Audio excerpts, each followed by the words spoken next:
Bienvenidos, bienvenidas a una nueva clase en la que vamos a continuar pensando juntos sobre las intervenciones psicopedagógicas en instituciones educativas. Y ya casi llegando al final de nuestra cursada, vamos a estar pensando hoy unos conceptos importantes sobre los cuales suelen venir a solicitar que intervengamos dentro de las instituciones educativas y que según nuestra mirada sobre estas conceptualizaciones que suelen ocupar el discurso y la preocupación en torno a los procesos de enseñanza y de aprendizaje, es que van a darse ciertas intervenciones.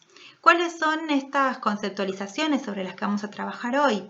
Son el fracaso escolar, la repitencia y la gestión de la información. Dentro del fracaso escolar hay diferentes variables. Nosotros vamos a hacer una lupa en lo que tiene que ver con la repitencia para estudiarlo un poquito más en profundidad.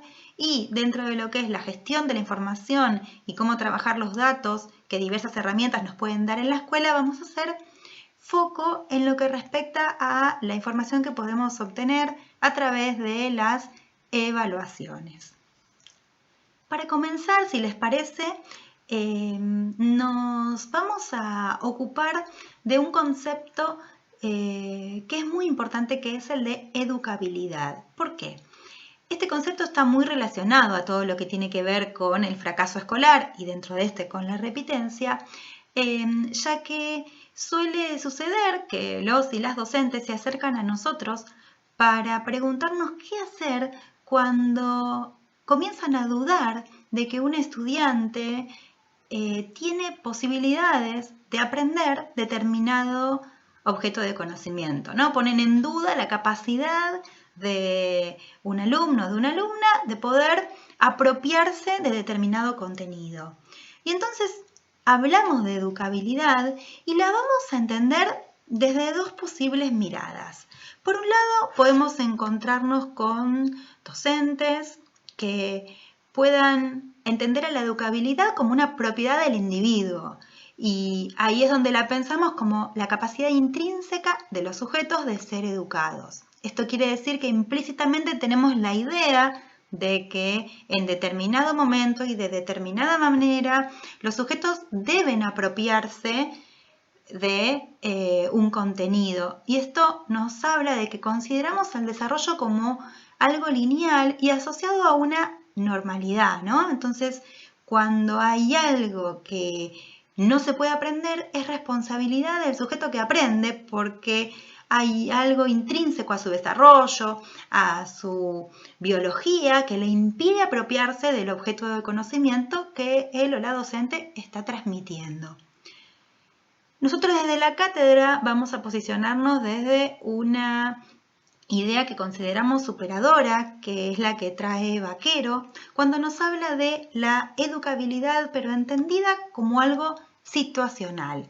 Esto hace referencia a entenderla como la delimitación, alcances y límites que posee potencialmente la acción educativa sobre sujetos definidos en situaciones definidas.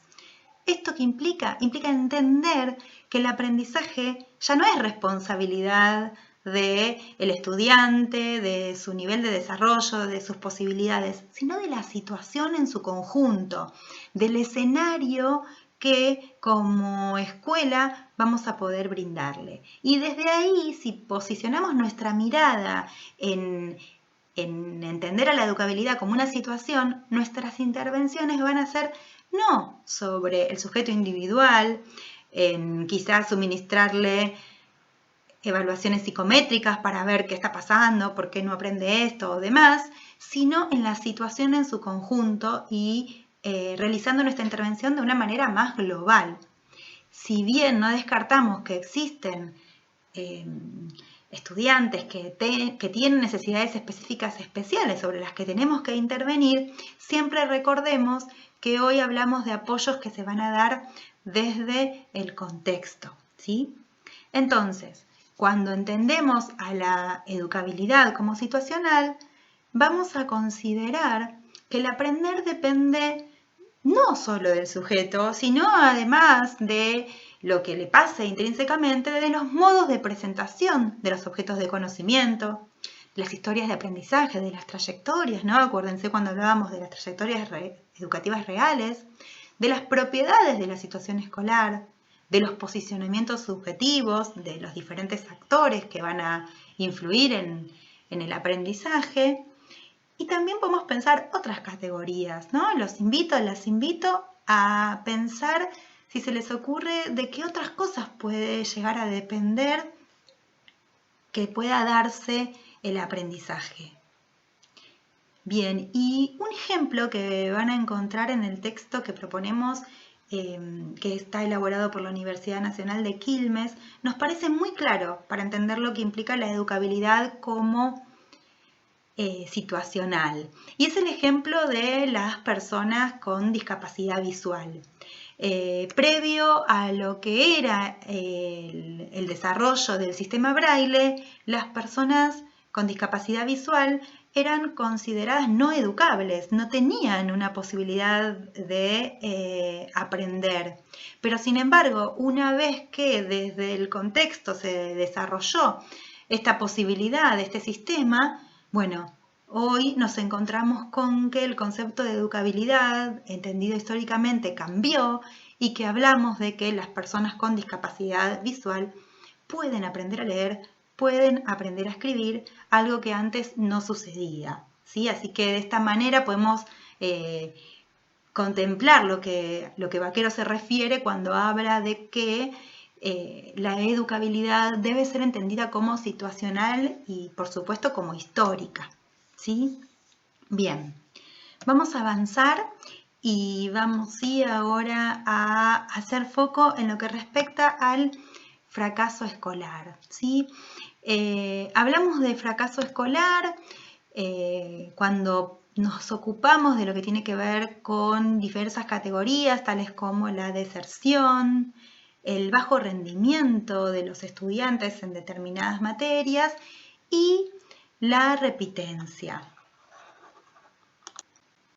Y una vez más, el desafío con el que nos vamos a encontrar es poder pensar el fracaso escolar como algo desde lo masivo, ¿no? Como situacional, como cuáles son aquellas cuestiones que en la institución educativa en general generan o van a favorecer, quizás, no sé si es favorecer la palabra, pero en realidad sería como que van a fomentar que puedan suceder situaciones en las que se den ejemplos de fracaso y evitar pensarlo como algo que es propio de un individuo, como que es el sujeto el que fracasa, porque no puede aprender, porque su contexto lo va a llevar a tener que abandonar o porque el no acceder en determinado momento a determinados contenidos le va a implicar repetir el año, ¿sí?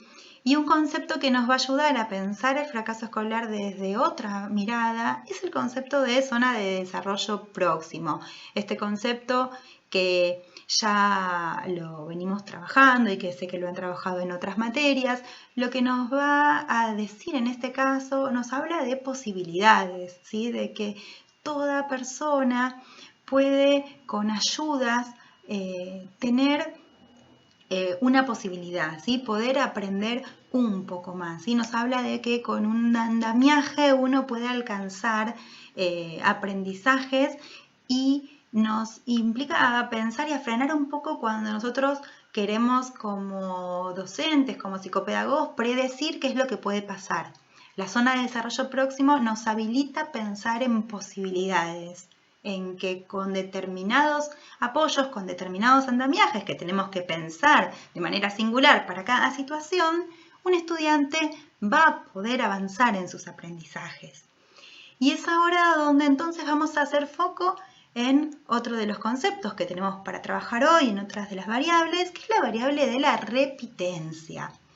La repitencia la tenemos que tener en cuenta como que es parte de un sistema escolar que se encuentra hoy presente y afianzado y que podría llegar a ser como pudo haber llegado a ser quizás otro, ¿no? Pero el que tenemos entre otras de sus características, las que van a marcar y las que van a hacer de la repitencia una posible solución, digamos, ante la imposibilidad de transmitir ciertos conocimientos a un estudiante, es que es gradual y simultáneo. Es decir, desde nuestro sistema educativo se espera que un alumno o una alumna aprenda a determinada edad determinados contenidos, determinados conocimientos y de manera simultánea. Es decir, que esto parte de entender que quizás que el docente, que la docente va a transmitir los contenidos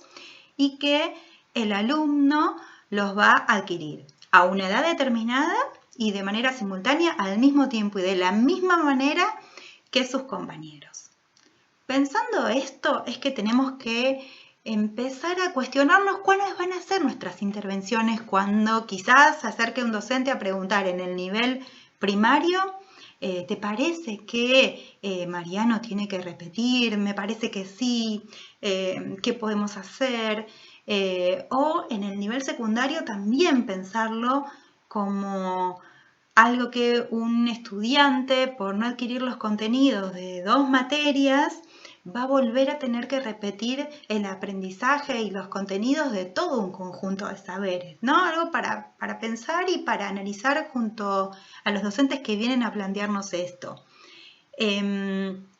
Nosotros como cátedra creemos que hay determinados momentos, hay determinadas situaciones en las cuales la repitencia podría llegar a ser una posible solución, pero que en esos casos tiene que haber un trabajo realizado en conjunto entre la escuela, los y las docentes, con la familia, con la estudiante, para que se vea como una posibilidad y que no se viva como una culpa, que no se viva como una carga, ¿sí? Pero para esto tiene que ser una decisión tomada en conjunto, sobre todo pensando en lo que implica haber repetido un grado y también pensando en cuáles van a ser nuestras intervenciones como psicopedagogos de esa institución con ese niño, esa niña que ha repetido, ese adolescente, porque para el año siguiente, porque nada es garantía de que volviendo a hacer lo mismo de la misma manera